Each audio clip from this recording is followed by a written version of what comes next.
नमस्कार बच्चों, welcome to our channel education point. आज हम इस वीडियो में करेंगे शिक्षा निदेशालय कक्षा 8 विज्ञान कार्यपत्रक नंबर 25। टॉपिक है प्रकाश। ज्ञानेंद्रियों में से दृष्टि एक सबसे महत्वपूर्ण ज्ञानेंद्रिय है। इसके माध्यम से हम अपने चारों ओर पहाड़, नदियाँ, पेड़ पौधे, कुर्सियाँ, लोग और बहुत सी अन्य चीज़ें देखते हैं। रात में हम तारे और चांद देखते हैं, लेकिन देखना कैसे संभव होता है? क्या आपने कभी सोचा है कि हम विभिन्न वस्तुओं को कैसे देख पाते हैं? तो बेटा, जो ज्ञानेंद्रिय है आपकी सेंसेस, उसमें सबसे इम्पॉर्टेंट एक है दृष्टि, और इसी की वजह से इसके माध्यम से हम अपने आसपास की सभी वस्तुओं को देख पाते हैं। तो हम रात में तारे और चांद देखते हैं, तो ये कैसे संभव होता है? कैसे हम विभिन्न वस्तुओं को देख पाते हैं?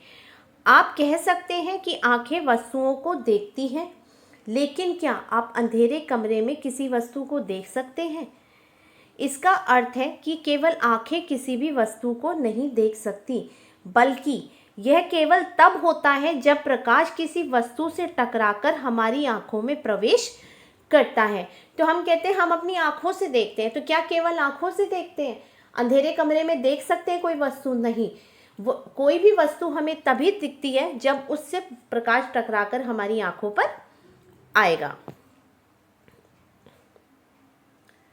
प्रकाश किसी वस्तु से या तो उत्सर्जित होता है या फिर परावर्तित, मतलब या तो वो वस्तु खुद ही प्रकाश उत्सर्जित करती है या प्रकाश पड़ने वाले प्रकाश को परावर्तित करती है। एक दर्पण अपने ऊपर पड़ने वाले प्रकाश की दिशा बदल देता है। क्या आप बता सकते हैं कि किसी सतह पर पड़ने वाला प्रकाश किस दिशा में परावर्तित होता है? चलिए हम इसका पता एक गतिविधि द्वारा करते हैं।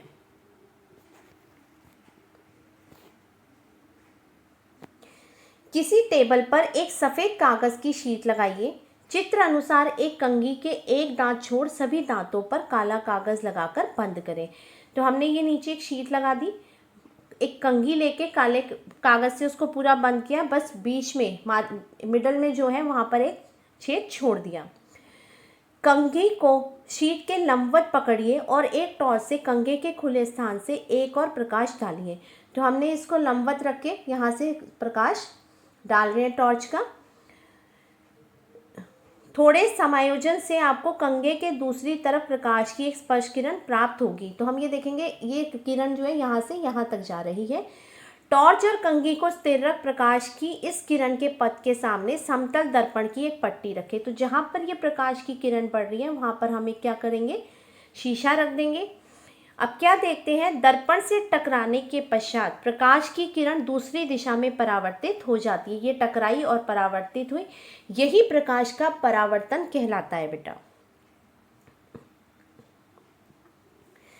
आपतित किरण किसी पृष्ठ पर पड़ने वाली प्रकाश किरण को आपतित किरण कहते हैं। तो ये एक पृष्ठ है, इस पर जो किरण पड़ रही है, ये जो किरण पड़ रही है ये आपकी आपतित किरण है। परावर्तित किरण पृष्ठ से परावर्तन के पश्चात वापस आने वाली किरण, ये क्या हुई, इसको टकराई और यहाँ से वापस आ गई, तो ये आपकी परावर्तित किरण है। अभिलंब हो गया परावर्तक पृष्ठ के उस बिंदु पर जिस पर आपतित किरण टकराती है। 90 डिग्री अंश का कोण अभिलंब कहलाता है। तो आपतित किरण जिस बिंदु पर टकरा रही है बेटा, उस बिंदु पर जो 90 डिग्री के कोण से 90 डिग्री पर पड़ा हुआ लंब जो होगा वो आपका अभिलंब होगा। आपतन कोण आपतित किरण और अभिलंब के बीच का कोण आपतन कोण कहलाता है। तो ये आपतित किरण और अभिलंब, इसके बीच में जो कोण है आपका ये आपतन कोण है।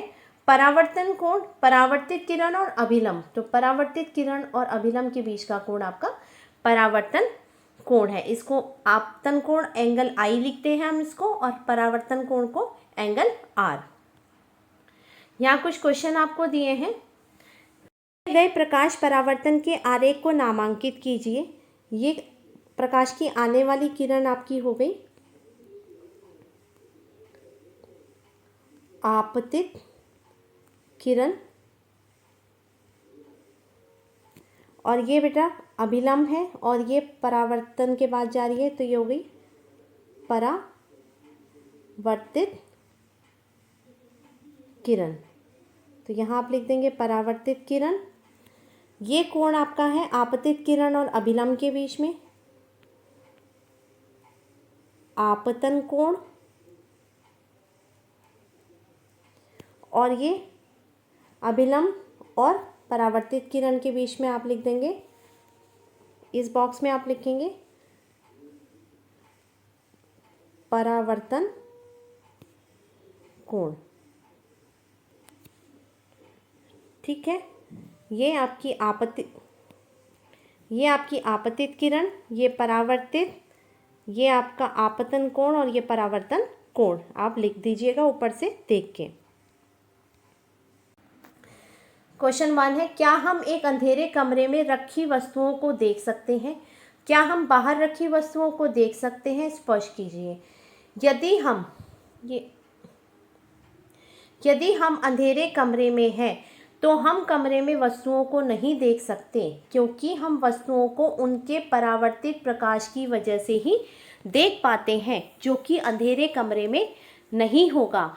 हम कमरे के बाहर की वस्तुओं को केवल तभी देख सकते हैं यदि वहाँ पर रोशनी हो, ताकि परावर्तित प्रकाश हमारी आँखों तक पहुँच सके।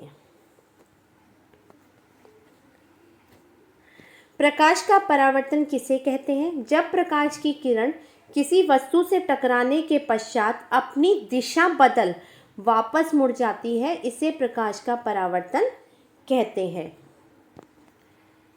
नेक्स्ट क्वेश्चन, यदि कोई आपतित किरण किसी वस्तु से टकराने के पश्चात परावर्तित ना हो तो क्या हम उस वस्तु को देख पाएंगे? क्यों?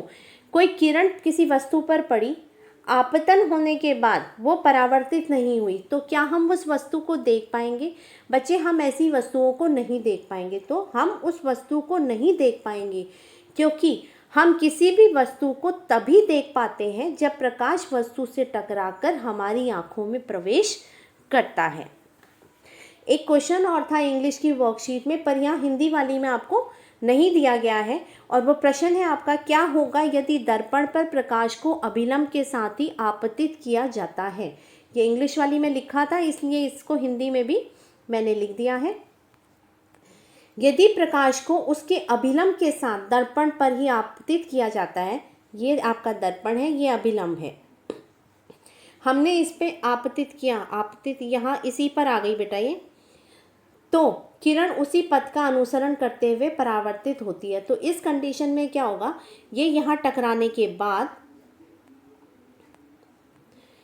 इससे ही वापस चली जाएगी। आज के लिए इतना ही, अब हम नेक्स्ट वीडियो में मिलेंगे। Till then take care, bye.